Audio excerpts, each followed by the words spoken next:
Mr. Womack is recognized. Yeah, Madam Chair, I have an amendment at the desk and seek unanimous consent to consider it as read. Without objection, the reading of the amendment is dispensed with. The gentleman from Arkansas is recognized. Thank you, Madam Chair.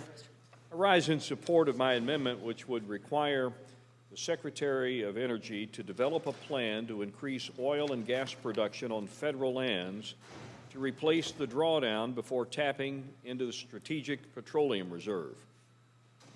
We all feel it. Gas prices have set records this summer. On June 14th, the AAA recorded the highest national average price at over $5. This is at a time when families are stretched thin, paying more for everyday necessities, and there's no question that energy is a big input factor.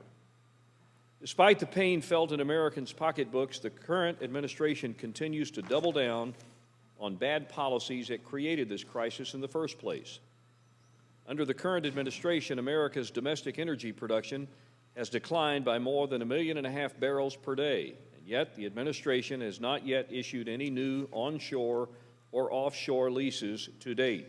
Just last month, the Interior Department announced that it will not move forward with the 3 remaining leases, 2 in the Gulf, 1 in Alaska.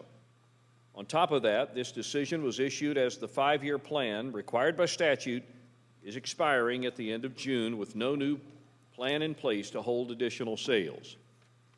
Instead of increasing supply to drive down prices, the administration seems to want to blame the industry and dip into the Strategic Petroleum Reserve, our emergency stockpile. This month, the SPR dropped to under 500 million barrels, the lowest it's been in over 30 years.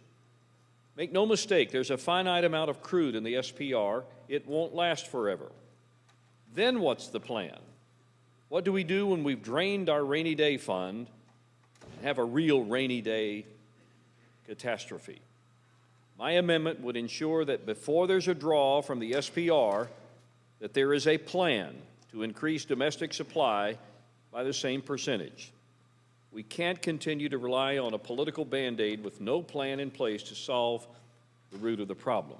So, Madam Chair, I just encourage a yes vote on the amendment so that we can get a plan in place. Thank you, and I yield back. Ms. Captors.